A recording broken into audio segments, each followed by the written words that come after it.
Bismillahirrahmanirrahim. Assalamualaikum warahmatullahi wabarakatuh. Alhamdulillahil qail wa wassaynal insana biwalidayhi husna wa in jahadaka litusyrika bi ma laysa laka bihi ilmun fala tuti'huma ilayya marji'ukum fa'unabbi'ukum bima kuntum ta'malun. Wa asyhadu an la ilaha illallah wahdahu la syarika lah, ilahul awwalin wal akhirin. Wa asyhadu anna Muhammadan 'abduhu wa rasuluh, shadiqul wa'dil amin. Allahumma salli ala Muhammad wa ala ali Muhammad wa sallim tasliman katsira, amma ba'd. Rabbana hab lana min azwajina wa dhurriyyatina qurrata a'yun waj'alna lil muttaqina imama. Ya Allah, karuniakanlah kepada kami anak-anak dan istri-istri yang menjadi permata hati kami, dan jadikanlah kami pemimpin, imam orang-orang yang bertakwa. Allahumma amin. Para pendengar setia Radio Dakwah Islamiyah dimanapun Anda berada, semoga cinta, ridha dan kasih sayang Allah subhanahu wa ta'ala selalu menyertai Anda dimanapun Anda berada. InsyaAllah pendidikan anak dalam Islam pada pagi hari ini kita akan membahas tentang upaya-upaya yang dilakukan oleh orang tua agar supaya anak-anaknya menjadi anak-anak yang berbakti kepada kedua orang tua, dan tentang bahaya durhaka terhadap kedua orang tua. Berbakti kepada kedua orang tua adalah permasalahan yang sangat penting, dan ini merupakan di antara ajaran inti, di antara ajaran-ajaran Islam yang lainnya. Berbakti kepada ibu dan bapak. Oleh karena itu di dalam Al-Quran selalu dikaitkan, selalu digandengkan antara beribadah kepada Allah subhanahu wa ta'ala dan birrul walidain, berbakti kepada kedua orang tua.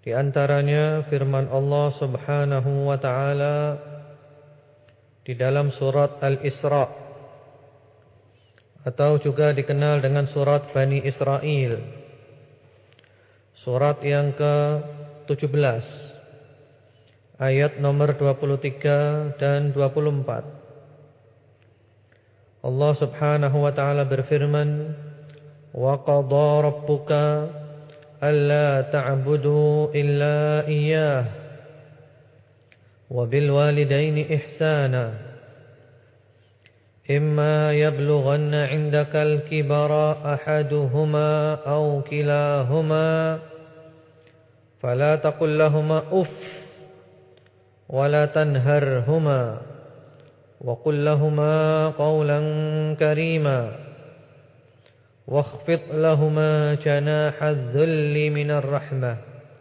wa qur rabbirhamhumā kamā rabbayānī shaghīrā.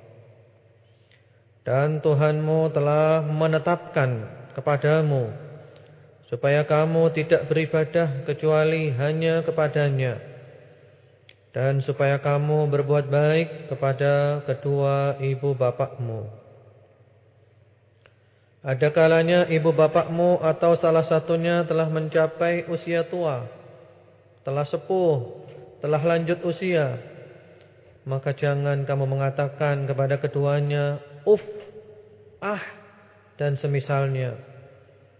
Jangan kamu membentak mereka berdua, tapi berkatalah kepada mereka berdua dengan kata-kata yang hormat, yang sopan, yang baik, yang akhlak. Dan hendaklah kamu merendahkan sayap kehinaan. Hendaklah kamu merendahkan hatimu, kamu tawadhu kepada kedua ibu bapakmu sebagai bentuk kasih sayangmu kepada mereka. Dan supaya kamu berdoa, Rabbirhamhuma kama rabbayani shaghira. Wahai Rabb, sayangilah ibu bapakku sebagaimana keduanya telah mendidik aku di waktu aku kecil. Ayat ini jelas sekali Allah Subhanahu wa taala memposisikan birrul walidain dengan posisi yang sangat mulia, sangat agung, sangat tinggi.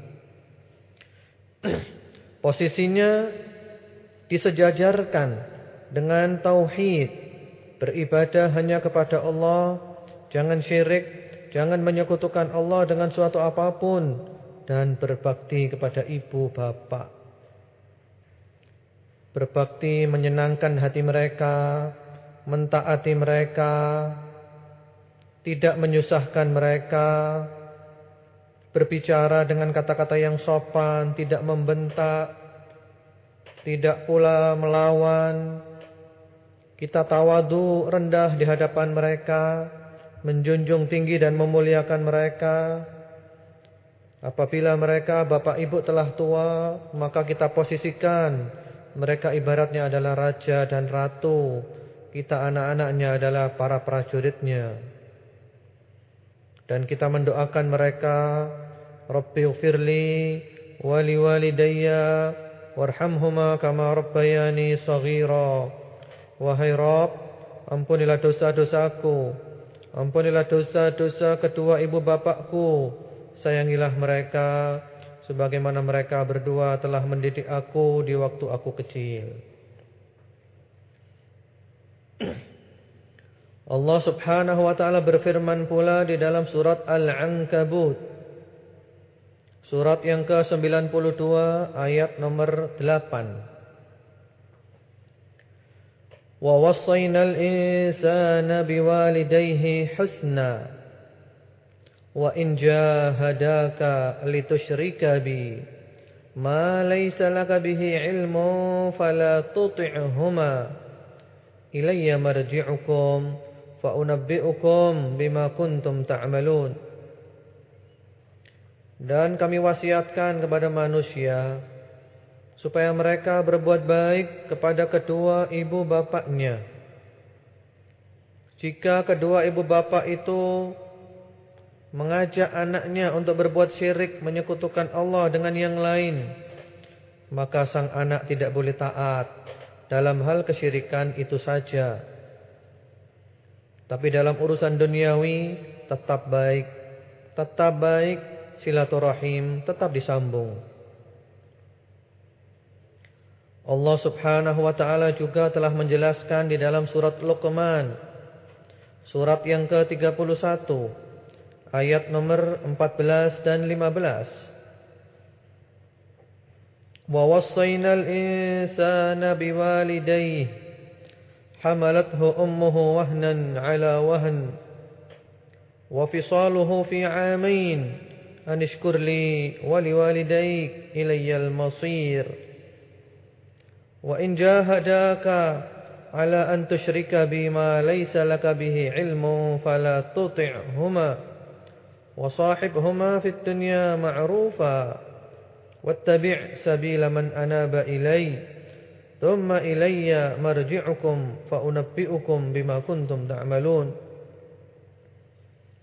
Dan kami wasiatkan kepada manusia supaya mereka berbuat baik kepada ibu bapaknya.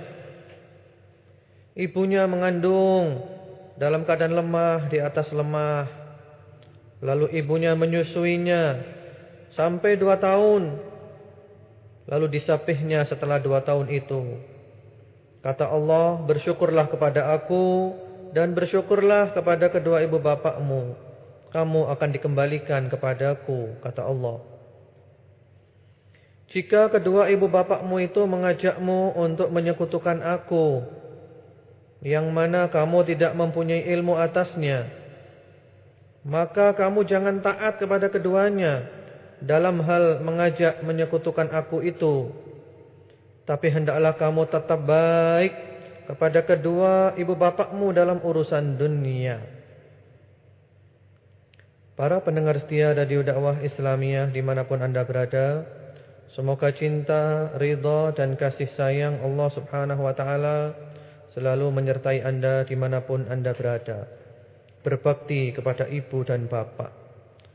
Mudah-mudahan Allah Subhanahu wa ta'ala menjadikan kita sebagai anak-anak yang berbakti kepada ibu dan bapak. Berbahagialah anda apabila anda masih mempunyai ibu dan bapak. Jangan sia-siakan mereka. Mereka berdua adalah syurga dan neraka anda. Berbaktilah kepada mereka, baik ketika mereka masih hidup ataupun ketika mereka telah meninggal dunia.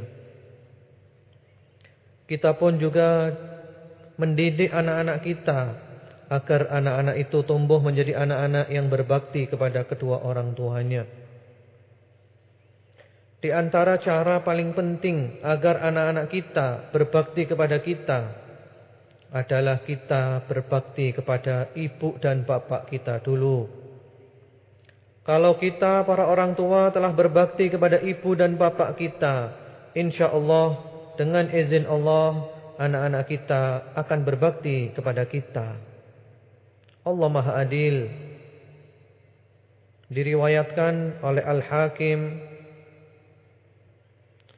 dan disepakati kesahihannya oleh Ad-Dahabi melalui jalan sahabat Abu Hurairah radhiyallahu taala anhu, bahwasanya Nabi Muhammad sallallahu alaihi wasallam bersabda, "Birru aba'akum tabirkum abna'ukum." Berbaktilah kamu kepada bapak dan ibumu, pasti anak-anakmu akan berbakti kepadamu. Ini adalah masalah yang penting untuk kita semuanya, para orang tua, para bapak, para ibu.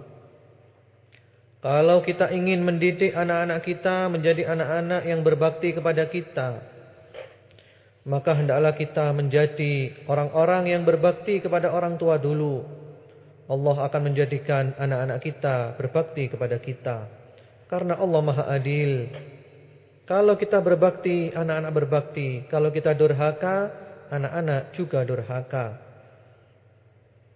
Al-jaza'u min jinsil amal fakama tadinu tudan. Balasan sama dengan perbuatan.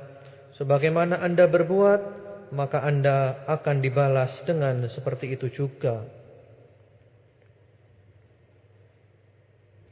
Para pendengar yang setia dimanapun anda berada, semoga Allah mencintai, meridhai dan mencurahkan kasih sayangnya kepada anda semuanya. Jadi di sini sebelum kita mendidik anak-anak kita agar menjadi anak-anak yang berbakti kepada kita para orang tua, maka kita para orang tua perlu merubah cara hidup kita, merubah jalan kita, merubah sikap kita kepada orang tua kita, kepada ibu dan bapak kita. Sehingga anak-anak kita pun akan merubah sikap mereka kepada kita. Kita baik kepada kedua ibu bapak kita, anak-anak kita juga baik kepada kita. Kasihan anak-anak kita kalau harus durhaka kepada kita. Akhirnya mereka mendapatkan marah dan murka Allah Subhanahu wa ta'ala. Kasihan mereka kalau mereka harus durhaka kepada kita. Di antara bentuk kasihan kita para orang tua kepada anak-anak, jangan sampai mereka durhaka. Jangan sampai mereka mendapatkan murka Allah. Maka mari kita robah sikap kita kepada para orang tua kita. Sikap kita kepada ibu dan bapak kita. Kalau kita baik, mereka akan baik. Kalau kita buruk, mereka akan buruk. Dan kasihan mereka. Mereka akan mendapatkan murka Allah karena keburukannya kepada orang tuanya. Dan itu adalah sebab keburukan kita kepada orang tua kita. Terlalu banyak riwayat-riwayat yang menyatakan keutamaan birrul walidain, berbakti kepada ibu bapak. Kebaikannya mencakup kebaikan di dunia dan di akhirat. Rasulullah sallallahu alaihi wasallam pernah didatangi oleh seorang sahabat. Sahabat itu bertanya, "Ya Rasulullah, man ahaqqun nas bi husni sahabati?" Wahai Rasulullah, siapakah orang yang paling berhak saya berbuat baik kepadanya? Kemudian Rasulullah sallallahu alaihi wasallam menjawab, "Ummuka, ibumu." Lalu dia bertanya lagi, "Tsumma man?" Kemudian siapa ya Rasulullah? Kata beliau, "Ummuka, ibumu." Kemudian sahabat itu bertanya lagi, "Tsumma man?" Kemudian siapa ya Rasulullah? Beliau menjawab, "Ibumu." Lalu sahabat bertanya lagi yang keempat kalinya, "Tsumma man?" Kemudian siapa ya Rasulullah? Qala abuka, baru ayahmu. Ibu didahulukan 3 kali, baru kemudian ayah. Karena ibu adalah seorang yang lemah, seorang wanita. Dia mudah tersinggung, dia mudah tersentuh hatinya, dia mudah menangis. Dia selalu hatinya tergantung kepada anak-anaknya. Kita berbakti kepada ibu dan bapak semuanya, tapi ibu lebih diutamakan, lebih didahulukan. Ini juga merupakan yang diajarkan oleh Rasulullah sallallahu alaihi wasallam.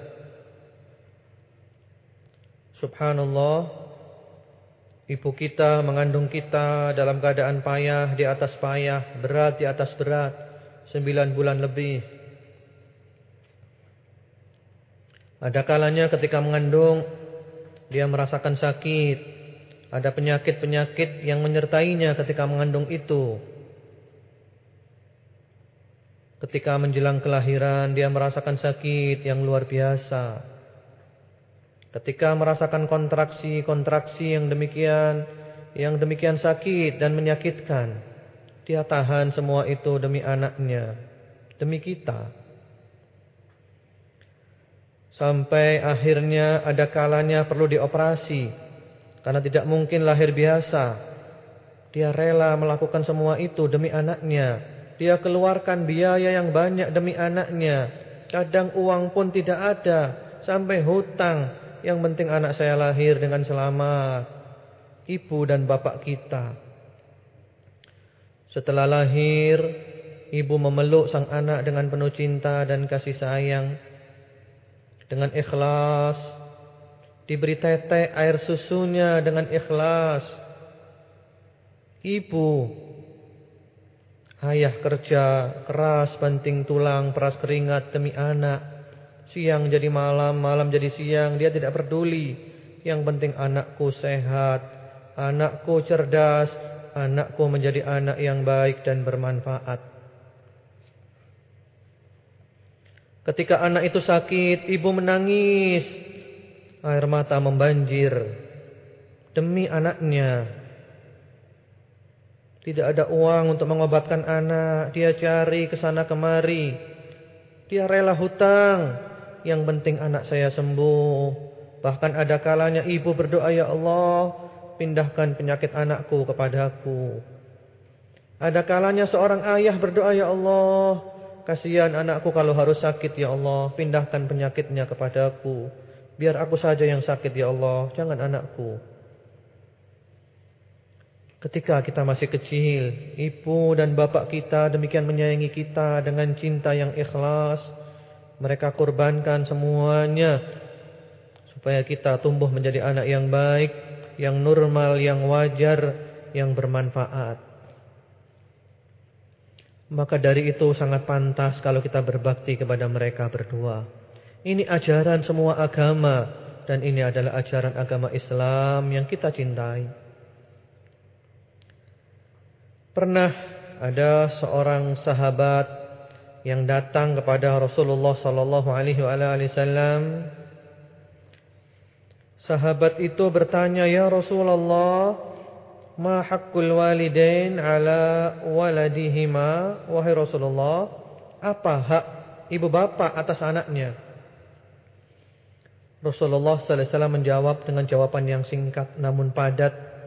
Kata beliau, "Huma jannatuk wa naruk." Ibu bapakmu adalah syurgamu dan nerakamu. Kamu bisa masuk syurga karena ibu dan bapakmu, karena baktimu kepada mereka. Dan kamu bisa masuk neraka karena ibu dan bapakmu, karena kedurhakaanmu kepada keduanya. Diriwayatkan oleh Ibnu Majah melalui jalan Abu Umamah radhiyallahu taala anhu. Juga di dalam riwayat At-Tirmidzi rahimahullahu taala melalui jalan sahabat Abdullah ibnu Amr ibnu al-As radhiyallahu taala anhuma, Rasulullah sallallahu alaihi wasallam bersabda, "Ridallah fi ridal walid, wa sukhtullah fi sukhtil walid." Ridha Allah ada pada ridha ibu bapa, murka Allah ada pada murka ibu dan bapa. Apalah artinya seorang yang hubungannya dengan Allah baik, dia salat malam, dia tahajud, dia rajin bersedekah, tapi dia menyakiti hati ibu bapaknya. Dia durhaka kepada ibu dan bapaknya. Dia uququl walidain.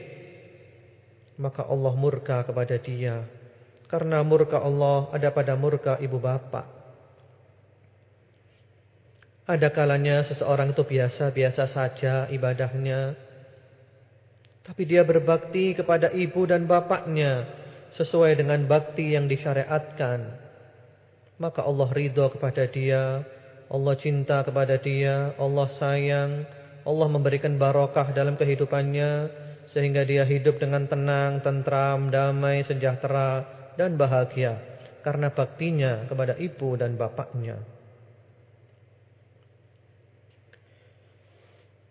Di dalam riwayat yang lainnya, sahabat Abu Darda radhiyallahu taala anhu pernah mendengar Rasulullah sallallahu alaihi wasallam bersabda, "Al-walidu awsatu abwabil jannah, fa in syi'ta fahafid 'alal bab aw itruk hada."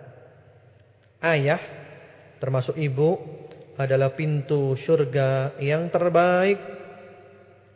Maka terserah kamu akan menjaga pintu itu atau akan menyia-nyiakannya. Ayah dan ibumu adalah pintu surga terbaik. Sekarang kembali kepada kamu sendiri.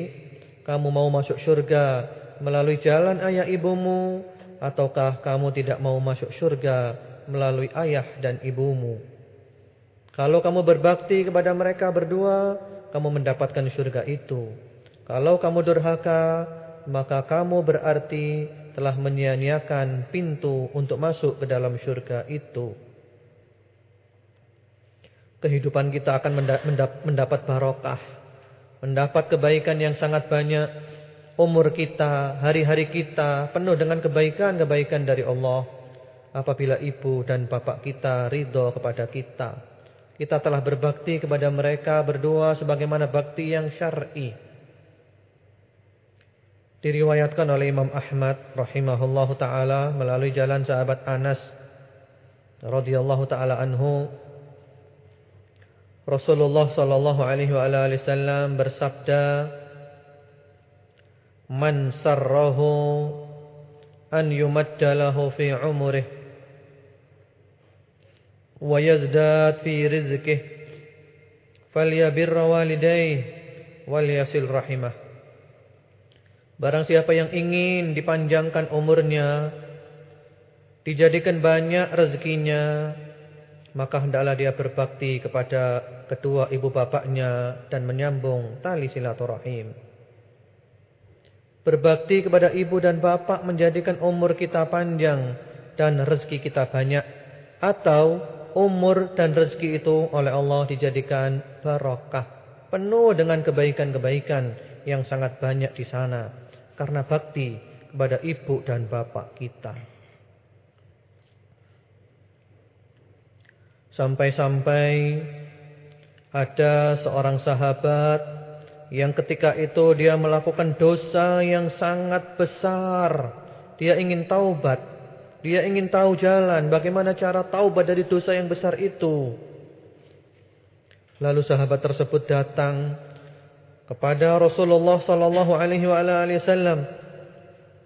Sahabat itu mengatakan, "Ya Rasulullah, inni asabtu damban 'aziman fahalli min taubah." "Wahai Rasulullah, aku telah melakukan dosa yang sangat besar. Bagaimana cara taubatnya ya Rasulullah? Bagaimana cara taubatnya ya Rasulullah?" Lalu Rasulullah sallallahu alaihi wasallam balik bertanya, "Hal laka min Apakah kamu punya ibu?" Kemudian dia menjawab, "La, tidak ya Rasulullah, ibuku telah wafat." Beliau tanya, "Hal laka min khalah? Apakah kamu punya bibi? Bibi saudarinya ibu?" Qala na'am, ya Rasulullah. Qala fabirha, maka berbaktilah kamu kepadanya. Diriwayatkan oleh Al-Hakim, beliau menyatakan sanadnya sahih. Jadi di antara sebab supaya Allah mengampuni dosa-dosa kita yang besar sebesar apapun, di antara sebabnya adalah berbakti kepada ibu. Ibu. Kalau tidak ada ibu, maka kepada saudari ibu, bibi dari pihak ibu.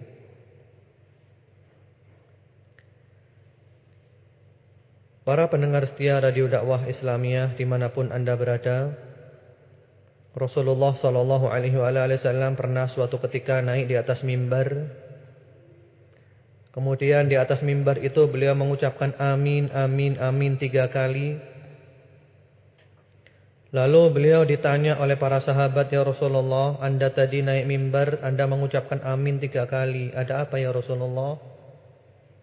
Rasulullah sallallahu alaihi wasallam menjawab, "Telah datang kepadaku malaikat Jibril. Malaikat Jibril mengucapkan doa dan aku disuruh untuk mengaminkan doanya." Malaikat Jibril mengucapkan 3 doa. Salah satunya doa itu berbunyi, "Raghima anfu rajulin adraka abawaihi indal kibar ahaduhuma aw kilahuma falam yadkhulil jannah." Celakalah orang yang mendapatkan ibu bapaknya telah tua atau salah satunya, lalu dia tidak bisa masuk ke dalam syurga karena itu. Kemudian Rasulullah sallallahu alaihi wasallam mengucapkan amin. Ini doa malaikat Jibril yang diamini oleh Rasulullah sallallahu alaihi wasallam, berarti sangat mustajab.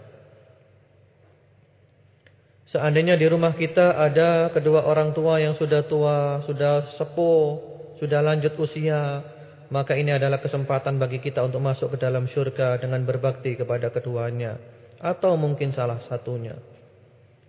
Kalau kita tidak sampai masuk syurga karena kita tidak berbakti, berarti kita adalah orang yang celaka.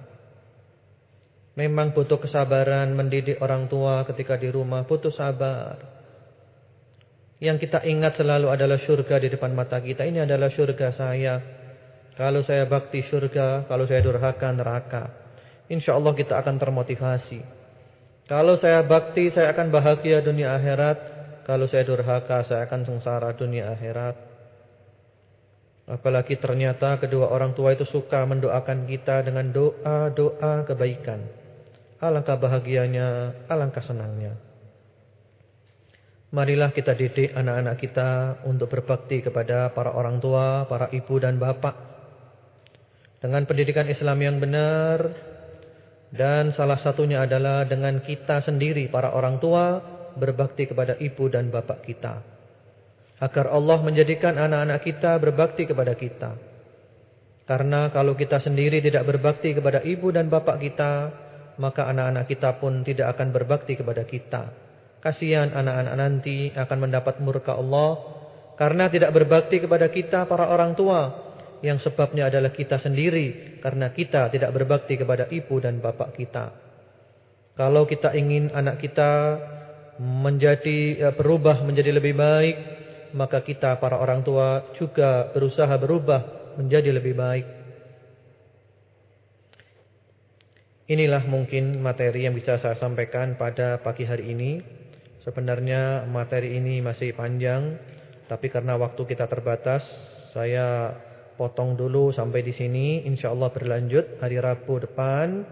Kita masih menyambung tentang upaya menjadikan anak-anak untuk berbakti kepada kedua ibu bapaknya, motivasi-motivasi sekaligus ancaman-ancaman, dan bahwasanya bakti kepada orang tua, ibu bapak itu didahulukan daripada yang lainnya.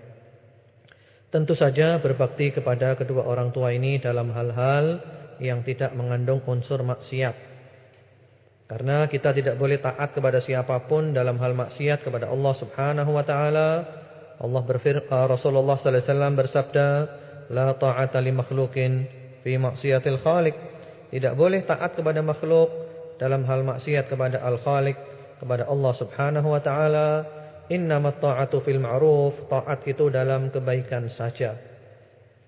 Kalau orang tua kita, ibu dan bapak menyuruh kita maksiat, ya tentu kita tidak boleh taat, tapi tetap kita menyikapinya dengan cara yang baik, dengan arif, bijaksana, dengan santun, dengan sopan, dengan akhlak, dengan penuh cinta dan kasih sayang.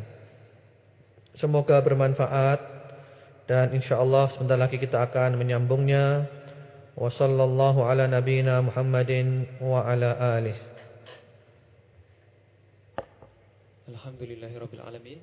Demikian tadi pemaparan dari Ustadz Abdullah Shaleh Al-Hadrami yang berkaitan dengan pentingnya berbakti kepada orang tua. Dan bagi Anda sekalian pendengar setia Radio Dakwah Islamiyah dimanapun Anda berada, silakan apabila Anda memiliki pertanyaan atau masalah yang perlu Anda tanyakan kepada Ustadz, silakan Anda mengirimkannya melalui SMS 081 233 053 687. Adapun Anda yang ingin langsung menelpon, bisa dengan menelpon ke nomor 0341 336 476. Dan alhamdulillah telah kita terima beberapa SMS. Assalamualaikum Ustadz yang dimuliakan Allah. Saya punya anak sangat dewasa sebelum dewasa. Bagaimana sikap saya apabila dia mengingatkan saya kalau salah? Terima kasih. Ya, waalaikumsalam warahmatullahi wabarakatuh.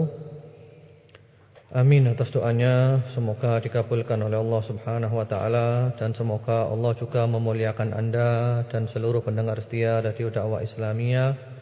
Allahumma amin. Jadi ini bagaimana sikap orang tua ketika anaknya mengingatkan ketika orang tua berbuat salah. Jadi tidak mengapa ya, anak mengingatkan orang tua kalau berbuat salah tidak mengapa. Tapi tentu saja tetap dengan cara yang sopan, dengan akhlak, dan juga tidak membentak-bentak atau ada unsur meremehkan, menghina dan yang lainnya. Tidak mengapa. Diingatkan dengan cara yang baik, dengan cara yang sopan. Sebagaimana Nabiullah Ibrahim alaihissalam, beliau juga mengingatkan ayahnya yang berbuat syirik, diingatkan, dinasehati oleh Nabi Ibrahim. Tidak mengapa. Walaupun seandainya misalnya orang tua atau bapak itu atau ibu mungkin marah-marah diingatkan, maka ini anak tidak salah sama sekali. Yang penting cara mengingatkan kita itu caranya yang baik. Seperti Nabi Ibrahim alaihissalam juga ketika mengingatkan ayahnya marah-marah sampai Nabi Ibrahim diusir. Dan Nabi Ibrahim tetap tidak salah, beliau benar. Beliau benar dan beliau sabar ketika diusir itu. Lalu Allah menggantikan posisi ayahnya dengan anak yang baik, Ismail dan Ishak radhiyallahu alaihimussalam. Jadi tidak mengapa kalau seandainya anak Anda menasehati Anda, tidak apa-apa, Anda terima dengan ikhlas. Alhamdulillah, seandainya kita punya anak yang selalu mengingatkan kita, para orang tua, itu nikmat. Anak mau mengingatkan orang tua, itu nikmat dari Allah. Jangan merasa orang tua itu merasa remeh, merasa hina. Wah, saya malu diingatkan anak saya merasa hina, saya merasa dilecehkan. Oh jangan, itu adalah kesombongan.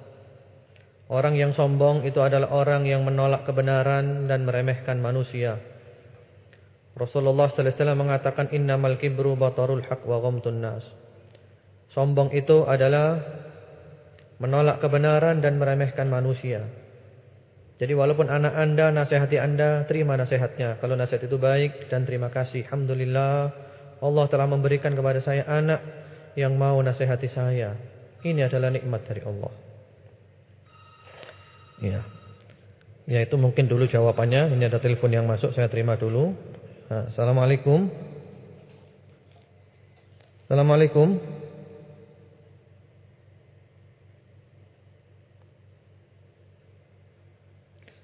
Ya tidak ada suaranya. Kalau gitu kita lanjutkan SMS-nya saja.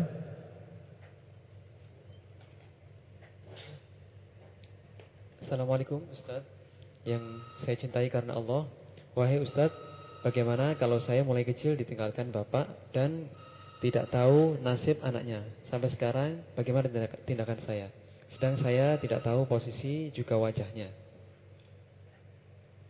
Ya. Bentar ya, Pak kita telepon. Dan terima dulu teleponnya ini, barangkali bisa. Assalamualaikum. Halo, assalamualaikum.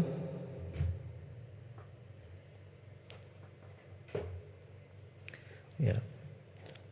Ya, ini saya jawab dulu yang tadi. Waalaikumsalam warahmatullahi wabarakatuh. Ahabbakal ladzi ahbabtani fi. Semoga Allah mencintai Anda sebagaimana Anda mencintai saya karena Allah Subhanahu wa taala. Ini ada seorang anak mulai kecil ditinggal oleh bapaknya. Tidak tahu nasib, ditinggalkan bapak, tidak tahu nasib anaknya. Sampai sekarang, bagaimana caranya?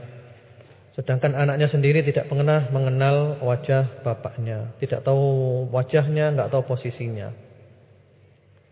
Ya, di sini pertama-tama yang jelas Anda tetap punya bapak dan Anda tetap punya ibu, walaupun mungkin bapak Anda pergi entah kemana. Mungkin bisa ditanyakan kepada ibu atau yang lainnya. Kalau benar-benar tidak tahu di mana posisinya sekarang, ya sudah, tidak masalah. Anda tetap doa untuk mereka, berdoa untuk ibu Anda dan untuk bapak Anda.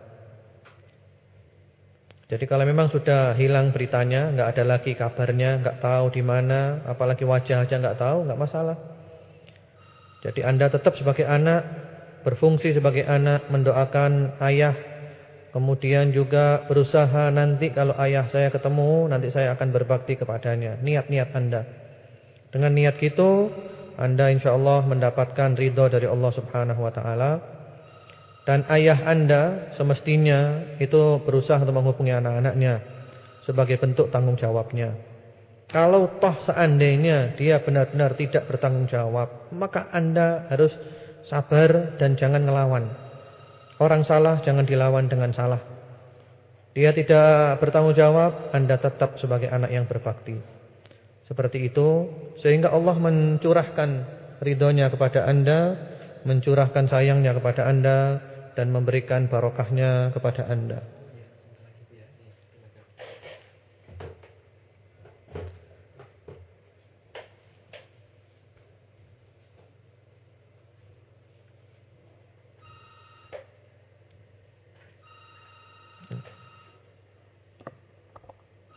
Assalamualaikum Ustaz yang saya cintai karena Allah. Semoga Allah melimpahkan rahmatnya kepada Ustaz sekeluarga. Allahumma amin. Bagaimana cara kita berbakti kepada orang tua bila kita tinggal berjauhan dengan mereka? Syukran. Wassalamualaikum. Waalaikumsalam warahmatullahi wabarakatuh. Ahabbakal ladzi ahbabtani fi. Semoga Allah mencintai Anda sebagaimana Anda mencintai saya karena Allah Subhanahu wa taala. Amin atas doanya. Semoga dikabulkan oleh Allah Subhanahu wa taala dan semoga Allah juga melimpahkan rahmatnya kepada Anda sekeluarga dan kepada semua pendengar setia Radio Dakwah Islamiyah. Allahumma amin. Bagaimana kalau kita berjauhan dengan orang tua? Bagaimana cara baktinya? Anda jauh dengan orang tua ini, Anda sebagai apa dulu? Anda sebagai suami atau istri atau apa? Kalau Anda sudah nikah dengan orang lain dan Anda sebagai istri, maka Anda tentu saja mengikuti suaminya. Berjauhan dengan orang tua tidak masalah, karena Anda sudah miliknya suami, mengikuti suami. Coba ini saya terima dulu ya, barangkali bisa. Assalamualaikum. Assalamualaikum.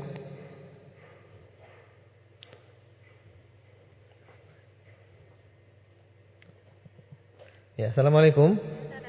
Oh ya, silakan Bu, ada yang mau ditanyakan?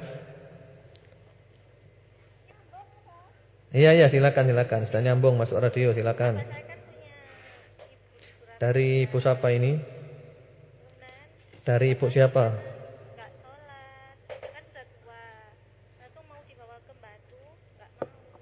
Lalu cara berbaktinya gimana? Kan maksudnya mau dibawa ke Batu biar ibadah atau gitu loh.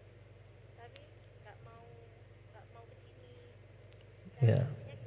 Iya, ini dari Ibu siapa? Di mana? Dari Aina.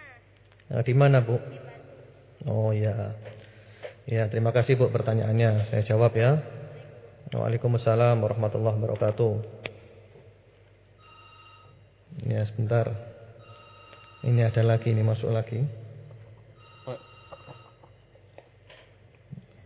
Bentar. Assalamualaikum. Salam. Ya mau tanya ini loh. Halo. Iya, silakan Bu. Anak saya umurnya 4 tahun. Kalau main sama temannya itu sering rebut mainan temannya. Iya, Bu. Bagaimana mengatasinya? Kalau nggak dikasih itu nangis gitu loh, Pak. Iya. Terus yang kakaknya itu umur 7 tahun sering gimana ya? Iya. Kalau dipanggil itu sering nggak denger no gitu loh, Pak. Iya. Dari Ibu siapa? Di mana? Dari Ibu Ima Tongah. Oh, iya. Makasih ya. Ya, terima kasih. Waalaikumsalam warahmatullahi wabarakatuh.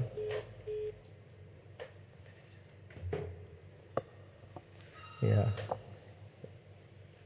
Iya, sebentar saya jawab dulu yang dua ini supaya tidak tumpuk-tumpuk ya. Tadi dari Batu itu, jadi tentang ibunya tadi tidak sholat, orang tuanya tidak sholat, diajak pindah rumah supaya dekat dengan anaknya di Batu, tidak mau. Bagaimana anaknya? Sikap anaknya itu ya tetap sabar, nasihati orang tuanya, jangan putus asa. Tetap nasihati orang tuanya untuk sholat dengan sopan, dengan akhlak. Karena sholat ini masalahnya penting, dan orang yang tidak sholat itu hukumnya adalah kafir. Jadi anak harus sabar nasihati orang tua sholat, nasihati terus. Diberi iming-imingan keutamaannya sholat, dan juga ancaman-ancaman bahayanya kalau enggak sholat. Terus sabar sambil doa kepada Allah Subhanahu Wa Taala supaya orang tuanya mau sholat. Atau kalau perlu menyuruh orang lain yang kira-kira bisa didengar omongannya oleh orang tuanya supaya orang tuanya mau sholat. Terus seperti itu, jangan putus asa. Terus dakwah. Jadi anaknya mendakwai orang tuanya, mendakwai ibu bapaknya terus, jangan putus asa, sabar terus, dakwah terus. Soal hidayah yang ngerubah itu adalah Allah. Kita hanya bisa berupaya mengajak, mendakwai, memberi masukan, menjelaskan, menerangkan, itu upaya-upaya kita. Berdoa, berusaha, yang berubah nanti Allah. Hidayah taufik di tangan Allah.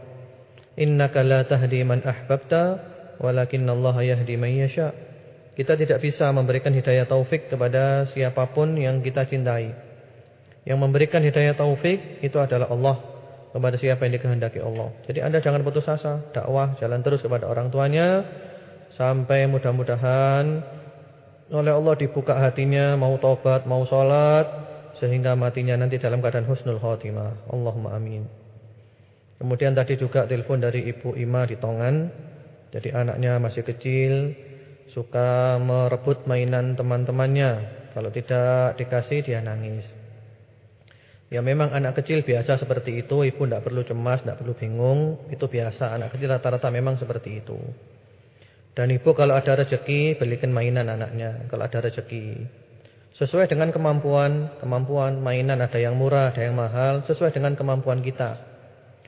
Kemudian seandainya anak itu suka merampas mainannya temannya, ya mungkin seandainya boleh pinjam kepada temannya itu tidak apa-apa, ibu meminjamkannya. Dengan catatan jangan sampai dirusakkan. Kalau seandainya tidak boleh pinjam kepada temannya, ibu bilang aja kepada anaknya. Ibu bilang kepada anaknya ibu bahwa nanti insya Allah kalau ada rezeki mau dibelikan oleh ibu. Kemudian seandainya anaknya nangis, tidak masalah, biasa anak nangis biasa, namanya anak itu ya nangis, tidak usah bingung, tidak usah repot. Insya Allah nangisnya anak tambah sehat, insya Allah badannya tambah sehat, ototnya tambah kuat, dan otaknya tambah berkembang. Kemudian juga jangan lupa doa kepada Allah. Doa kepada Allah supaya anaknya ibu itu oleh Allah dijadikan nurut kepada ibu. Jadikan patuh, jadikan nurut, jadikan taat. Karena yang memiliki hati itu Allah. Hati itu punya Allah.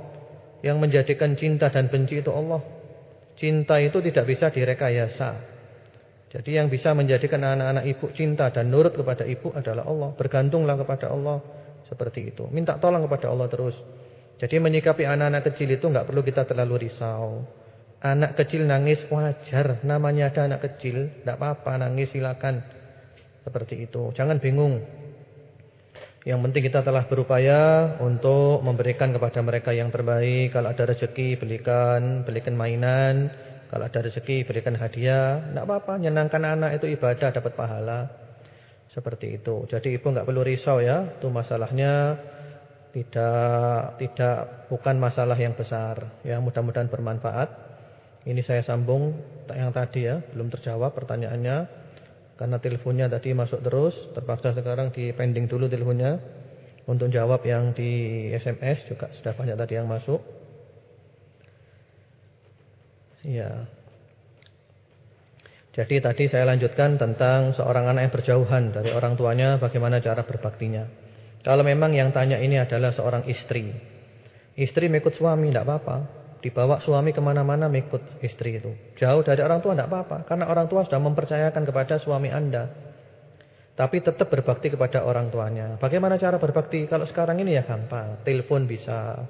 Atau minimal dengan SMS. SMS kepada ibu bapak. Memberikan kabar kami baik. Begitu. Atau kan juga ada friend. Bisa lewat friend. 1 jam 5.000. Ya, ibunya dikasih friend. Lalu telepon lewat friend. Atau yang lain ini bukan promosi friend ya. Kebetulan aja. Yang ingat friend. Telepon 1 jam 5.000. Masya Allah biar senang. Karena orang tua itu kalau dengar kabar anaknya senang. Masya Allah anak saya baik. Oh anak saya senang. Sudah gitu aja sudah senang mereka. Menenangkan hatinya.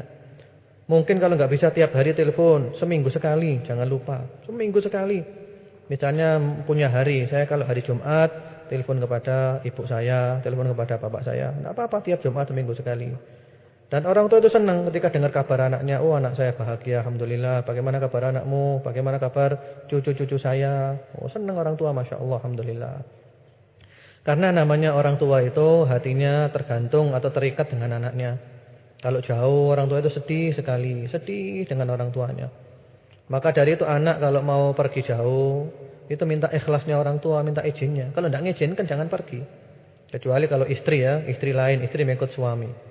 Ini misalnya anak mau sekolah, mau kerja, tempatnya jauh, orang tuanya keberatan. Jangan anakku, aku berat kalau jauh dengan kamu. Ikut orang tuanya. Barokah insyaallah, barokah. Kumpul orang tua senang, gajinya sedikit. Jauh dari orang tua enggak senang, gajinya banyak. Pilih kumpul orang tua, gaji sedikit tidak apa-apa, barokah. Menyenangkan hati mereka. Seperti itu. Namanya orang tua itu hatinya tidak bisa melupakan anaknya. Sampai ada seorang ulama pada abad ke-8 Hijriah. Beliau ini ulama yang menegakkan kebenaran, mengatakan yang hak. Lalu beliau difitnah sampai beliau dimasukkan ke dalam penjara. Di dalam penjara itu ibunya itu rindu kepada anaknya. Ibunya kirim surat kepada anaknya. Bahwa wahai anakku, aku sudah tidak ketemu kamu lama, aku rindu kepadamu wahai anakku. Lalu anaknya balasi suratnya itu, wahai ibu, ini bukan kehendak saya, ini adalah kehendak Allah. Sebenarnya saya ini ingin mendekati ibu, saya ingin kumpul ibu, saya ingin berbakti kepada ibu. Tapi apa mau dikata, aku sekarang dalam penjara wahai ibu. Maafkan aku, kalau jauhnya aku dengan ibu ini membuat ibu bersedih. Maafkan ibu, maafkan ibu. Sungguh aku kepingin dekat dengan ibu. Tapi ini sudah terpaksa saya di penjara ibu. Sabarlah ibu. Jadi memang orang tua itu berat kalau harus pisah dengan anaknya. Ya mudah-mudahan Allah Subhanahu Wa Taala memberikan kepada anda semuanya keluarga sakinah, mawaddah warahmah. Allahumma amin. Assalamualaikum Ustadz yang dirahmati Allah. Saya mempunyai masalah dengan orang tua. Karena di masa lalu saya 2 kali mau nikah, tapi tidak direstui mereka. Padahal calon suami saya tersebut agamanya bagus, hanya materi yang tidak punya. Sekarang saya nikah diam-diam karena agama. Apa saya dosa Ustadz? Apa Allah mengampuni saya? Ya, waalaikumsalam warahmatullahi wabarakatuh. Amin atas doanya. Semoga dikabulkan oleh Allah Subhanahu Wa Taala. Dan semoga juga Allah mencurahkan rahmatnya kepada anda dan kepada semua pendengar setia. Allahumma amin. Jadi beliau ini sudah beberapa kali mau nikah, tapi ternyata keluarganya, orang tuanya enggak setuju. 2 kali mau nikah, enggak setuju. Alasannya masalah ekonomi. Dia enggak punya, bukan orang kaya. Padahal agamanya bagus. Akhirnya sekarang nikah diam-diam. Nah nikah diam-diam ini Walinya siapa ya? Enggak disebutkan walinya ya. Apakah dosa atau tidak? Apakah Allah mengampuni saya? Begini saja, saya bicara secara umum ya. Saya tidak berbicara kasus, saya bicara umum saja. Orang itu kalau mau nikah itu harus ada wali. Perempuan kalau mau nikah harus ada wali. Dan wali itu adalah bapaknya. Wali bapaknya. Kalau bapak tidak ada, baru pindah wali itu kepada saudaranya, kakaknya atau adiknya dan seterusnya. Jadi pokoknya ada wali. Kita ambil aja yang gampang bapak. Bapak itu wali. Yang mana nikah kalau tanpa wali tidak sah. La nikaha illa biwaliyin, kata Rasulullah sallallahu alaihi wasallam. Tidak sah nikah kecuali dengan wali. Tujuannya wali ini untuk supaya nanti anaknya itu dipilihkan laki-laki yang baik. Karena biasanya wanita itu pakai perasaan, mudah ditipu, mudah dibohongi, karena perlu wali. Wali untuk memilihkan yang terbaik bagi putrinya. Yang terbaik pilihkan. Nah, kalau ternyata walinya itu tidak benar, ini sudah ada orang yang akhlaknya bagus, agamanya bagus, sudah datang, lamar, ditolak terus. Hanya karena faktor ekonomi saja, dia bukan orang kaya. Ternyata wali ini hanya melihat materi. Saya enggak peduli yang datang orang baik, agamanya atau tidak, yang penting kaya, saya berikan anak saya. Wah, ini fasik. Ini namanya wali yang fasik. Dan wali yang fasik itu kewaliannya gugur. Kalau kewaliannya gugur, maka kita pindah kepada wali yang lebih jauh. Jadi bapak ini walinya gugur, pindah kepada saudaranya, saudara perempuan itu, kakaknya atau adiknya yang laki-laki yang Islam. Begitu. Jadi pokoknya kalau yang dekat gugur, maka yang setelahnya terus. Kalau semuanya tidak ada, wali itu baru wali hakim. Sebagaimana sabda Rasulullah sallallahu alaihi wasallam, "As-sultanu waliyyu man la waliyalaha." Hakim itu adalah wali bagi wanita yang enggak punya wali. Jadi ini saya bicara umum ya, saya bukan bicara kasus. Kalau wali itu wali yang adil, wali yang benar, itu harus nikahnya pakai wali dia. Kalau dia walinya fasik, enggak benar, gugur kewaliannya, pindah kepada yang lainnya. Ya, itu permasalahan Anda saya kurang mengetahui secara mendalam karena masalah kasus, dan mudah-mudahan Allah Subhanahu wa taala memberikan kepada Anda yang terbaik dalam urusan dunia dan akhirat Anda. Allahumma amin. Assalamualaikum warahmatullahi wabarakatuh. Ustaz yang semoga selalu dirahmati Allah. Bagaimana hukumnya tentang orang tua yang tidak mau tahu dengan anak tentang masalah perkawinan ketika anak-anaknya telah dewasa, bahkan sampai tua tetap membujang? Terima kasih. Wassalam. Ya, waalaikumsalam warahmatullahi wabarakatuh. Amin atas doanya. Semoga dikabulkan oleh Allah Subhanahu wa taala. Dan semoga Allah juga mencurahkan rahmatnya kepada Anda dan kepada semua pendengar setia. Allahumma amin. Ini bagaimana hukumnya orang tua yang tidak mau memperdulikan masalah perkawinan anak-anaknya, pada sudah dewasa sampai tua tetap bujang, bagaimana? Yang benar dalam Islam itu di antara kewajiban orang tua kepada anak adalah menikahkan. Menikahkan, itu wajib menikahkan itu. Jadi jangan hanya nunggu di rumah orang datang, tapi mencari. Menikahkan itu wajib. Silakan Anda buka dalam Al-Qur'an surat An-Nur. Allah berfirman di sana, "Wa ankihul ayama minkum was-salihina min ibadikum wa imaikum iyakunu fuqara'a yughnihimullahu min fadlih wallahu wasi'un 'alim." Ya, surat An-Nur, surat ke-24 ayat nomor 32. Dan nikahkan bujangan-bujangan yang ada padamu yang sudah layak untuk menikah, baik laki-laki ataupun perempuan. Ayat ini khitab, ini seruan kepada para wali untuk supaya menikahkan bujangan-bujangan, dinikahkan. Baik laki atau perempuan, kalau sudah layak nikah dinikahkan. Bahkan Allah memberikan jaminan, iyakunu fuqara'a yughnihimullahu min fadlih. Kalau mereka itu fakir, melarat, maka Allah akan memberikan kecukupan dari karunia-Nya. Nanti Allah beri jalan keluar. Nikah dulu tidak apa-apa. Nanti oleh Allah diberi jalan keluar. Orang setelah nikah itu nanti merasa tanggung jawab, sehingga dia berusaha dan Allah membukakan pintu. Jangan khawatir. Maka dari itu ayat ini oleh Allah ditutup dengan kata-kata wallahu wasi'un alim, dan Allah itu maha luas, lagi maha mengetahui. Allah Maha luas rahmatnya, rezekinya, kebaikannya. Allah Maha mengetahui siapa yang layak mendapatkannya, siapa yang enggak layak.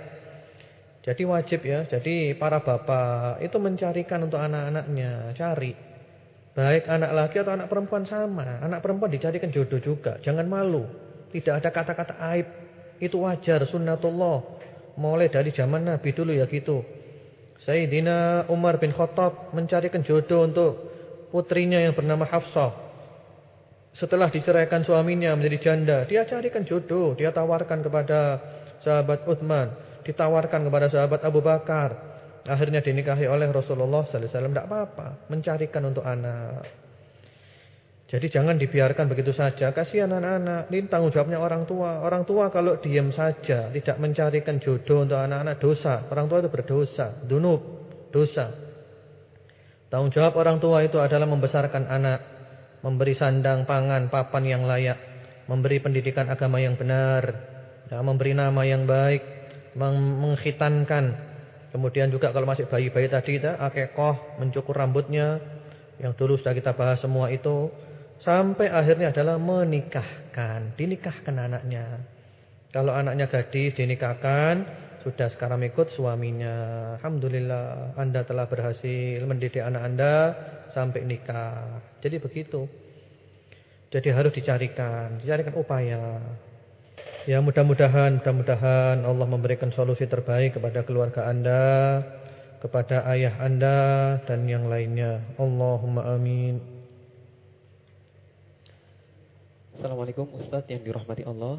Ustadz, anak kami mau menghadapi ujian nasional dan oleh gurunya diperintahkan untuk memberikan jawaban kepada teman sebelahnya. Ustadz, bagaimana sikap anak kami? Taat pada perintah gurunya atau bagaimana Ustadz? Syukran katsira atas penjelasan Ustadz. Ya, waalaikumsalam warahmatullahi wabarakatuh. Amin atas doanya, semoga dikabulkan oleh Allah Subhanahu wa taala. Semoga Allah mencurahkan rahmatnya kepada Anda dan kepada pendengar semuanya. Allahumma amin. Jadi ini anak beliau mau ujian nasional. Oleh guru diperintahkan untuk memberikan jawaban kepada teman sebelahnya. Bagaimana? Apakah taat atau tidak? Ya. Mengenai kaidah masalah taat itu adalah sabda Rasulullah sallallahu alaihi wasallam. Ini perlu diingat-ingat, yaitu la ta'ata li makhluqin fi maksiatil khaliq, innamat ta'atu fil ma'ruf. Tidak boleh taat kepada makhluk dalam hal maksiat kepada al-khaliq, yaitu Allah. Taat itu hanya dalam kebaikan saja. Jadi kalau gurunya itu mengajarkan anaknya untuk curang kayak gini, mengajarkan muridnya untuk curang, ya jangan ditaati. Yang kita sesalkan sekarang lah gurunya aja kayak gini, apalagi muridnya. Gurunya aja mengajarkan tidak jujur kepada muridnya. Bagaimana muridnya akan jujur? Ya mudah-mudahan ya Allah selamatkan bangsa ini ya Allah. Mestinya guru kan mengajarkan jujur kepada murid-muridnya. Jadi kalau ada guru yang menyarankan kepada muridnya supaya murid itu memberikan jawaban ujiannya kepada teman sebelahnya, jangan ditaati, itu durhaka itu maksiat kepada Allah, tidak boleh ditaati. Jadi itu guru yang salah, tidak boleh ditaati. Dan perlu diberi masukan guru itu supaya dia merubah cara pandangnya yang tidak benar menuju cara pandang yang benar. Assalamualaikum Ustadz. Kalau anak sering menolak dijodohkan orang tua karena merasa iman dan akhlaknya belum cocok, lalu orang tua sering kecewa dengan penolakan anak, meski dalam hal lain anak berusaha berbakti. Apakah anak berdosa? Ya, waalaikumsalam warahmatullahi wabarakatuh. Jadi ini yang sering nolak malah anaknya ya, dijodohkan oleh orang tuanya sering nolak. Alasannya iman dan akhlaknya belum cocok. Sehingga orang tua sering kecewa. Padahal anak ini dalam hal lain banyak berbaktinya. Bagaimana? Masalah jodoh itu ukurannya adalah agama dan akhlak. Kalau kita mengikuti kriteria Rasulullah sallallahu alaihi wasallam, beliau bersabda dalam hadis sahih, "Idza atakum man tardawna dinahu wa khuluquhu fazawwiju. Illa taf'alu takun fitnatun fil ardi wa fasadun kabir." Apabila datang kepadamu laki-laki yang kamu ridho agamanya, kamu ridho akhlaknya untuk meminang anakmu, gadismu, maka kamu terima, jangan kamu tolak. Agamanya baik, akhlaknya baik, kamu terima, kamu tolak. Kalau kamu nolak orang seperti itu, maka akan terjadi fitnah di muka bumi dan terjadi kerusakan besar. Kalau sudah ada orang baik-baik ditolak, maka yang kita cari apa lagi? Apakah kita jamin nanti kita dapat yang lebih baik dari dia? Mungkin kita dapat sama, mungkin lebih buruk, lebih baik, mungkin, semua serba mungkin. Ini pasti datang. Akhlaknya baik, kemudian juga agamanya baik, sudah pasti. Memang kalau kita mau cari yang sempurna di akhirat nanti, semuanya sempurna.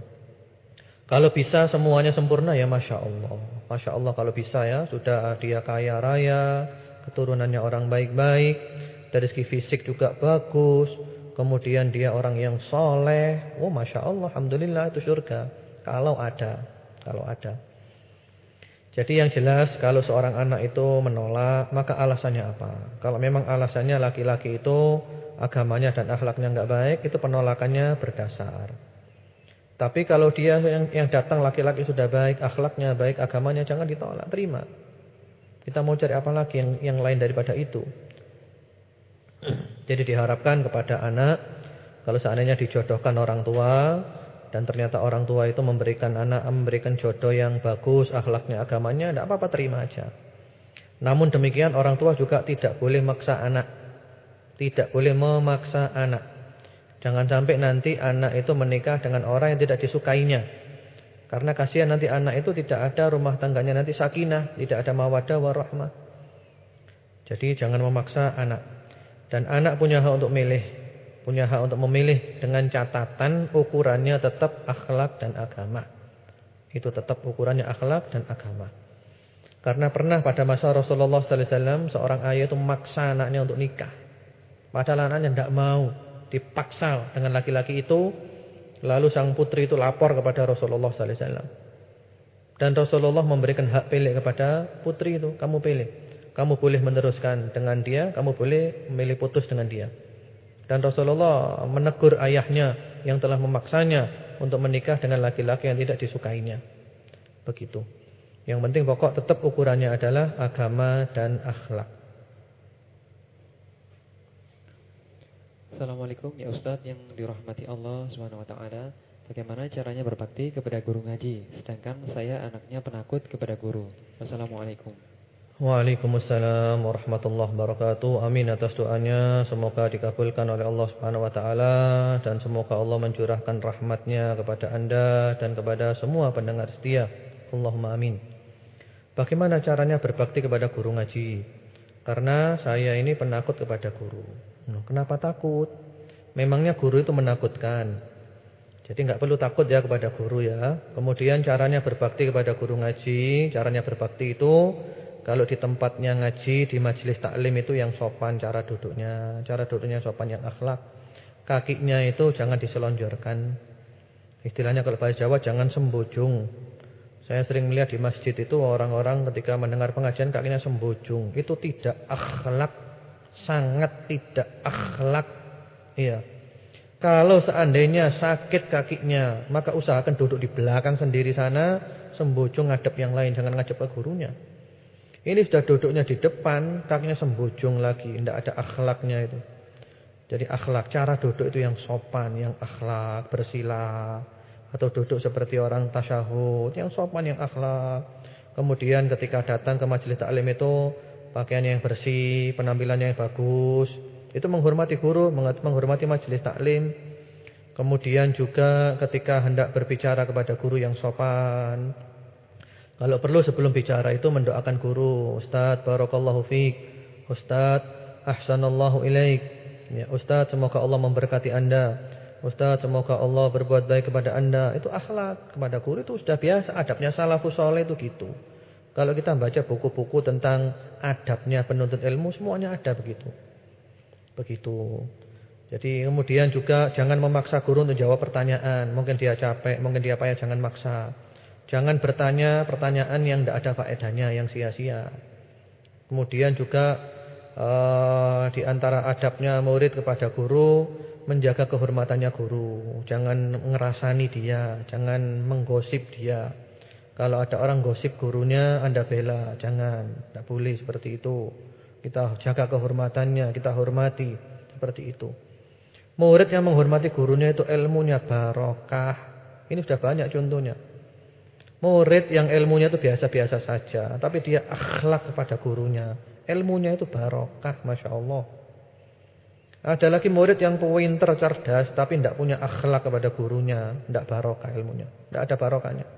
Percuma, tidak ada manfaatnya ilmunya. Jadi itu. Jadi tidak perlu takut kepada guru ya. Guru bukan sesuatu yang menakutkan.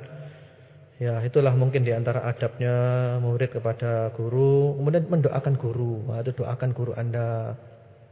Kalau Anda sholat doakan, Anda sujud doakan, Anda bangun malam doakan guru Anda. Ya Allah, ampunilah guru saya, berilah dia rahmatmu, sayangilah dia, tambahlah ilmunya, berilah barokah, doakan. Itu di antara bentuk kesetiaan murid kepada gurunya. Imam Ahmad bin Hanbal rahimahullahu ta'ala itu selalu menyebut nama beberapa orang dalam sholat tahajudnya untuk didoakan mereka. Di antara mereka adalah guru beliau yang tercinta, Al-Imam Syafi'i rahimahullahu ta'ala. Imam Ahmad nyebut nama mereka dalam tahajud, doa, ya Allah, ya Allah, ya Allah. Disebut nama-nama mereka. Di antaranya nama guru tercinta, Al-Imam Syafi'i rahimahullahu ta'ala. Masya Allah. Kalau murid itu kayak gini, barokahnya luar biasa ilmunya. Dan Imam Ahmad ini saking akhlaknya kepada Imam Syafi'i, gurunya. Imam Ahmad ini tidak berani menyelonjorkan kakinya menghadap rumahnya Imam Syafi'i. Menghadap rumahnya loh ya. Imam Ahmad di rumahnya sendiri. Menyelonjorkan kaki menghadap rumahnya Imam Syafi'i tidak berani. Kenapa? Karena adab. Padahal rumahnya jauh, tidak kelihatan. Itu tidak mau. Karena adab, akhlak, menghunjam dalam hati. Jadi sekali lagi mungkin para pendengar ini mendengar kata-kata saya sering melihat di masjid itu yang suka menyelonjorkan kaki. Benar-benar ini terus terang ini tidak akhlak, ini tidak akhlak. Kalau seandainya kakinya sakit mau diselonjorkan, itu duduk di belakang sendiri saja. Duduk di belakang sendiri, diselonjorkan, jangan menghadap gurunya, menghadap ke tempat lain. Dan kalau bisa izin guru, izin dulu, saya maaf kaki saya ini tidak kuat kalau tidak diselonjorkan, izin dulu. Jadi begitu. Ya mudah-mudahan Allah Subhanahu wa taala membimbing kita terus sampai kita berjumpa dengan Allah Subhanahu wa taala. Allahumma amin. Assalamualaikum Ustaz, bagaimana kita tetap bisa berbakti dengan kedua orang tua setelah kita menikah? Jazakumullah khairan katsiran. Ya, waalaikumsalam warahmatullahi wabarakatuh. Amin. Jadi bagaimana cara berbakti kepada kedua orang tua setelah menikah? Ini yang tanya juga tidak disebutkan. Yang tanya ini laki atau perempuan? Karena berbeda antara suami dengan istri. Kalau yang tanya ini adalah seorang istri, maka suami itu dinomorsatukan, didahulukan daripada ibu dan bapak. InsyaAllah itu akan kita bahas pada hari Rabu depan insyaAllah.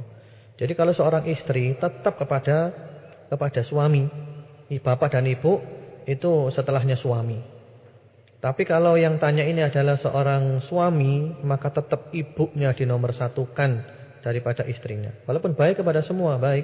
Tapi ibu dinomorsatukan daripada istrinya. Ya.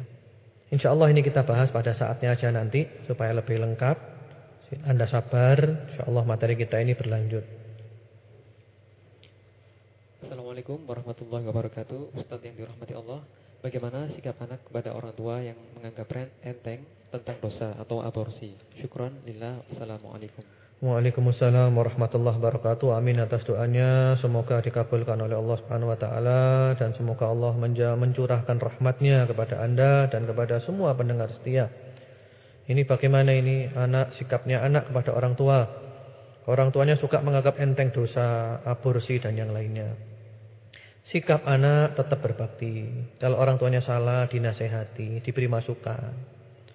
Apalagi tentang aborsi ya. Aborsi itu luar biasa, dosa luar biasa itu.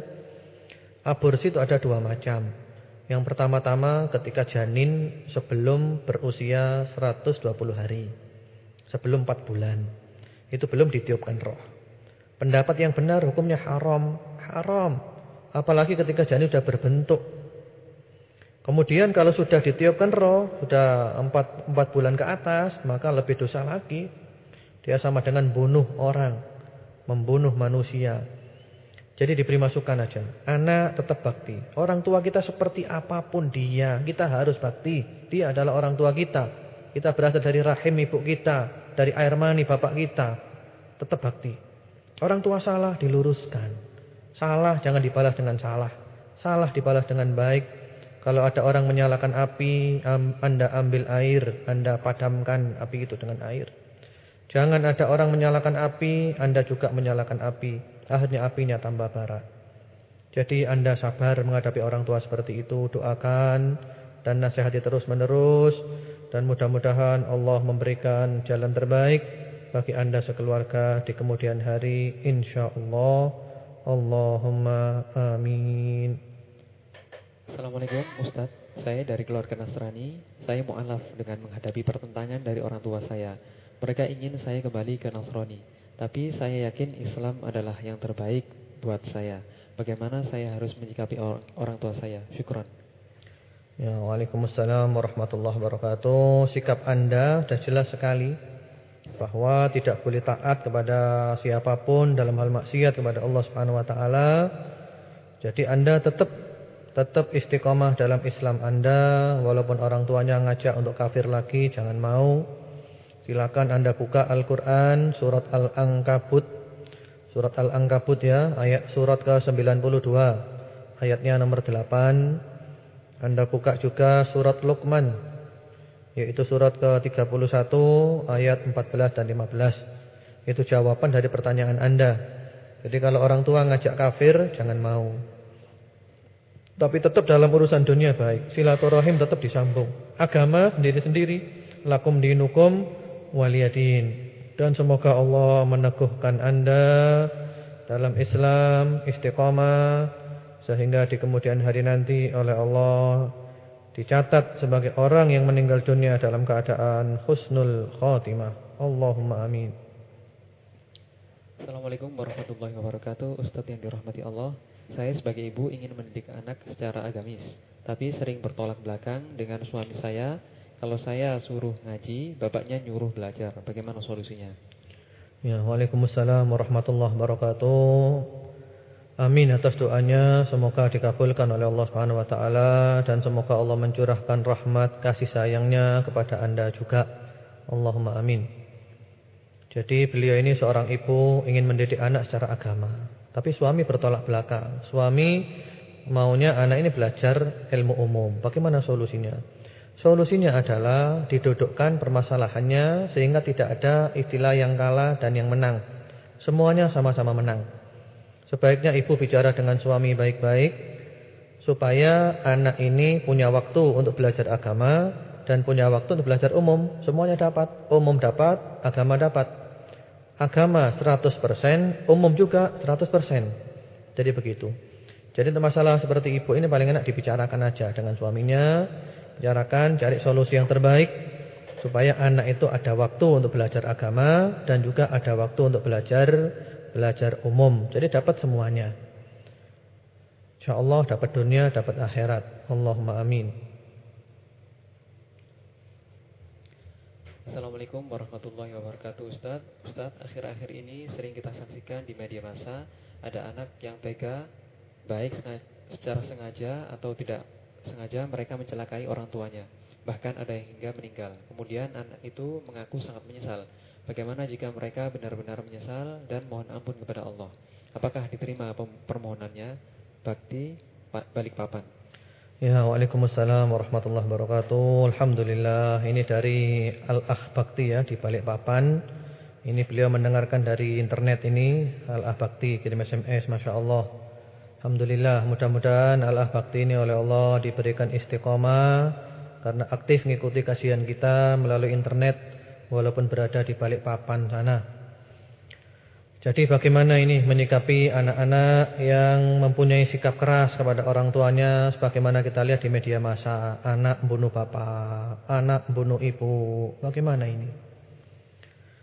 Ya, pertama-tama inilah di antara tanda akhir zaman. Terjadinya durhaka di mana-mana, anak berani kepada ibunya, anak berani kepada bapaknya.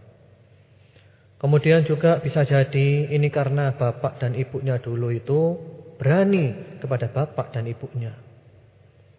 Karena juga ada kisah nyata seperti itu. Kisah nyata ini saya dengar langsung dari Syekh Ali bin Abdul Khaliq Al-Qarni hafizahullah taala, beliau cerita tentang seorang anak yang hendak menyembelih bapaknya.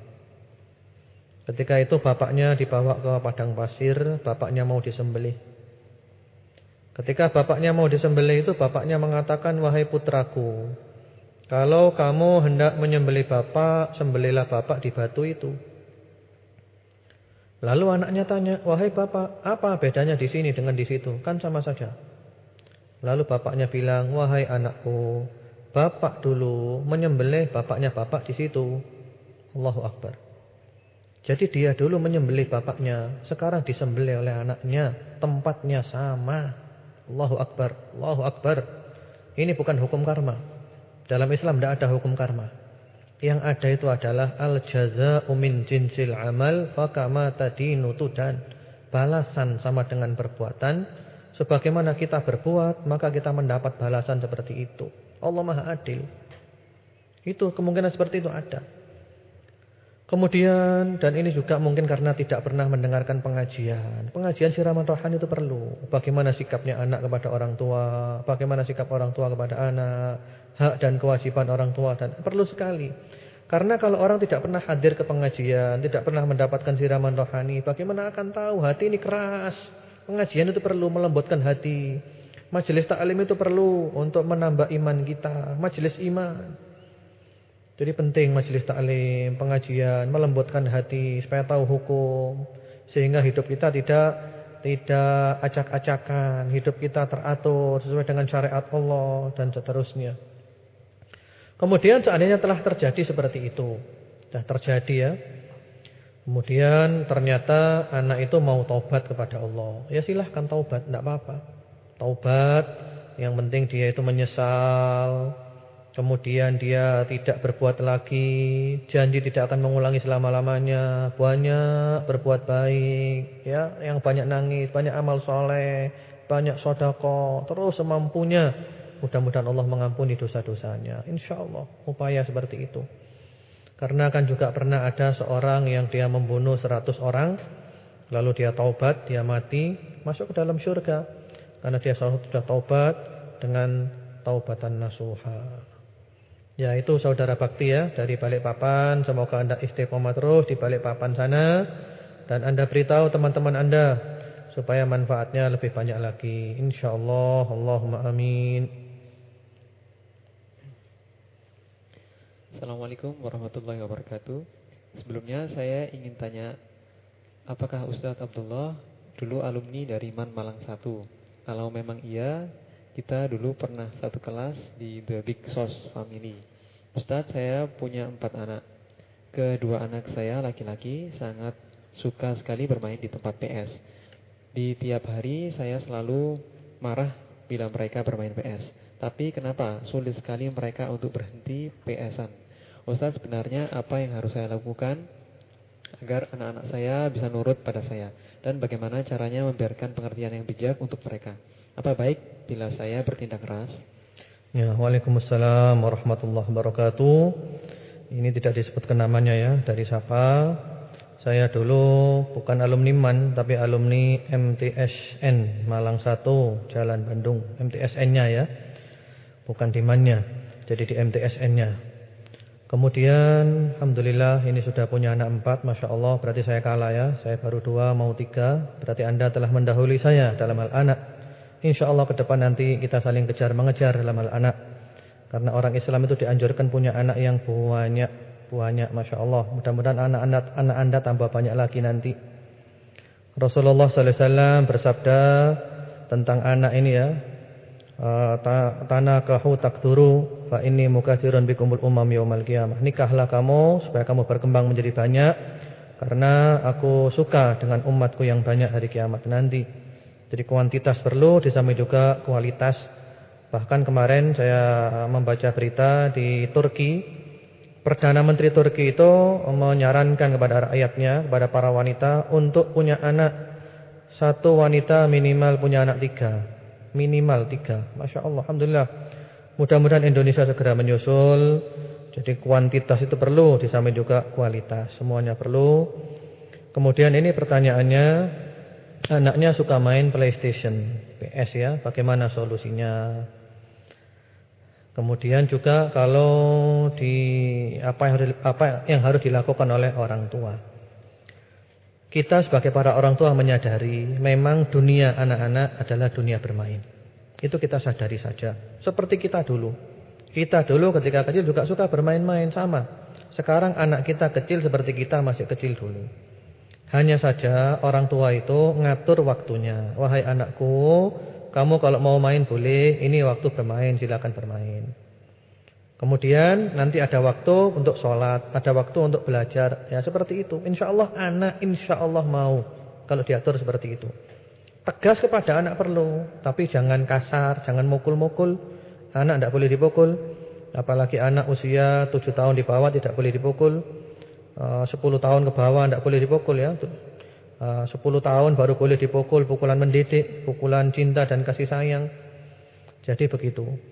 Jadi anak Anda itu tidak apa-apa, mau mainan tidak apa-apa, mau main PlayStation tidak apa-apa, yang penting pokoknya mainannya tidak ada yang melanggar syariat, tidak ada yang tidak ada yang melanggar aturan syariat lah. Hanya orang tua ngatur waktunya saja. Ini waktunya kamu main silakan, ini waktunya kamu belajar, ini waktunya kamu sholat. Insya Allah anak mau, dimotivasi oleh orang tuanya. Kemudian juga kalau bisa orang tua memberi hadiah. Nanti kalau anak itu nurut beri hadiah. Alhamdulillah kamu nurut, saya kasih hadiah, ini hadiahnya. Karena memang anak itu suka dengan yang gitu-gitu, dimotivasi seperti itu. Kemudian juga doa, jangan lupa doa. Doakan, faktor Allah jangan pernah dilupakan. Kalau kita menggantungkan kepada diri kita sendiri, kita akan lemah, kita enggak mampu, kita kalah, kita gagal. Tapi kalau kita serahkan ke Allah, minta tolong Allah, ya Allah jangan kau tinggalkan hamba ya Allah dalam mendidik anak-anak hamba sekejap mata pun ya Allah. Bantulah hamba terus ya Allah.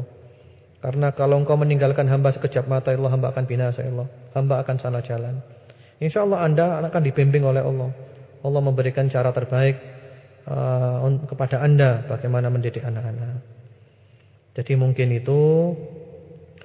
Jadi anak Anda tidak perlu dilarang untuk main PS, tidak apa-apa. Silahkan dia main PS. Yang penting pokoknya mainannya itu tidak ada unsur pelanggaran syariat. Hanya Anda ngatur waktunya saja. Waktu sholat, waktu belajar, semuanya. Kemudian kalau anak itu mungkin tidak nurut, ya Anda boleh sekali-kali ngancam. Kalau kamu tidak nurut, besok tidak boleh mainan PS. Nah, tidak apa-apa. Tidak nurut. Kalau kamu tidak nurut, besok tidak boleh mainan lagi. Kalau kamu nurut, besok tidak apa-apa mainan. Nah gitu aja. Seperti itu. Ya mudah-mudahan Allah Subhanahu wa taala menjadikan Anda, saya dan kita semuanya istiqamah di jalan Allah Subhanahu wa taala, dan pada akhirnya keluarga kita oleh Allah dikumpulkan di dunia dan dikumpulkan di surga. Allahumma amin. Assalamualaikum warahmatullahi wabarakatuh. Ustaz yang dirahmati Allah, mendoakan orang tua kewajiban seorang anak. Bagaimana dengan orang tua yang sudah meninggal dalam keadaan syirik? Bolehkah anak tetap mendoakannya? Syukran dari Ahmad. Ya, waalaikumsalam warahmatullahi wabarakatuh. Amin atas doanya. Semoga dikabulkan oleh Allah Subhanahu wa taala, dan semoga Allah memberikan rahmatnya kepada Anda dan kepada pendengar setia semuanya. Bagaimana kalau orang tua mati dalam keadaan syirik? Apakah anak boleh mendoakan? Nah, syiriknya syirik apa dulu? Kalau matinya dalam keadaan syirik akbar, syirik besar, ya tidak boleh didoakan. Karena orang mati kalau syiriknya syirik besar, itu matinya mati kafir, sama dengan orang Nasrani dan Yahudi. Jadi syiriknya syirik apa dulu? Kalau syirik besar, ya matinya mati kafir. Kalau dia belum taubat ya, kalau sudah taubat ya beres. Orang sudah taubat dengan syarat-syaratnya taubat itu sudah beres, sama dengan enggak punya dosa. Karena Allah berfirman di dalam surat An-Nisa. Silakan Anda buka surat An-Nisa ayat 116. Allah berfirman di sana itu, innallaha la yaghfiru ayyushraka bihi wa yaghfiru ma duna dzalika liman yasha wa man yusyrik billahi faqad dhalla dhalalan ba'ida. Sesungguhnya Allah tidak akan mengampuni dosa syirik, dan Allah mengampuni dosa yang lainnya bagi siapa yang dikehendakinya. Barang siapa yang syirik kepada Allah, berarti dia telah tersesat dengan kesesatan yang jauh. Maksudnya di sini adalah syirik akbar dan mati dalam keadaan belum taubat. Kalau sudah taubat ya tidak apa-apa, diampuni. Anda buka juga firman Allah di surat Az-Zumar 53. Itu orang yang taubat. Taubat diampuni. Ya qul ya ibadiyalladzina asrafu ala anfusihim la taqnatu min rahmatillah Innallaha yaghfirud dzunuba jami'a. Allah mengampuni dosa semuanya kalau orang mau taubat. Ya, fadhil. Assalamualaikum Pak Ustadz, kami ucapkan terima kasih banyak atas ceramah-ceramah Bapak yang sangat bermanfaat buat kami. Maaf menyimpang dari tema. Terima kasih. Ya, alhamdulillah. Waalaikumsalam warahmatullahi wabarakatuh. Amin. Alhamdulillah. Mudah-mudahan hidup kita ini bermanfaat. Harapan kita ini cuma satu, supaya hidup kita ini bermanfaat untuk umat semuanya, supaya kita nanti mati ada yang kita tinggalkan ketika kita mati nanti. Fasilitas umur yang disediakan oleh Allah untuk kita ini sangat terbatas. Maka mumpung belum mati, kita sekarang banyak amal soleh, banyak amal soleh, banyak amal soleh.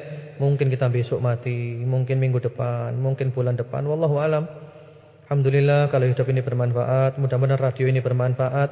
Mudah-mudahan saya juga bisa bermanfaat. Mudah-mudahan kita semuanya bisa bermanfaat seterusnya sampai meninggal dunia dalam keadaan husnul khotimah, sampai masuk surga bersama-sama Rasulullah sallallahu alaihi wasallam, ketemu dengan Allah, memandang wajah Allah yang maha mulia. Allahumma amin.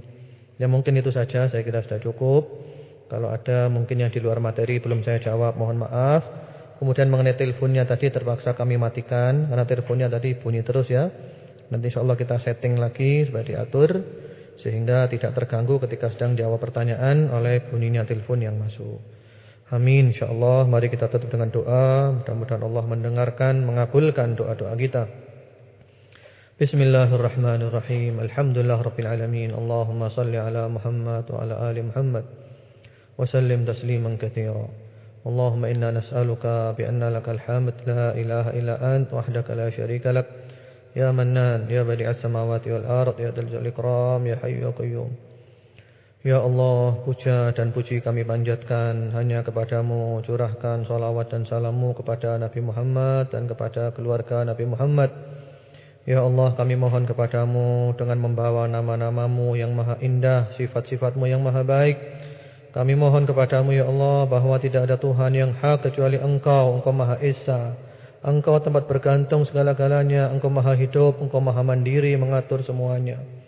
Ya Allah, Allahumma ihfadz auladana, Allahumma ihfadhum wa la tadurrahum, Allahumma ihfadhum min kulli su'in wa baliyah, Allahumma shfihim wa afihim, Allahumma arzuqhum as-sihhah wal afiyah wa thabat wal istiqamah, Allahumma ahdihim ila siratikal mustaqim, Allahumma ij'al auladana barrina lil walidain wasilina lil arham muti'ina lak wa li rasulik.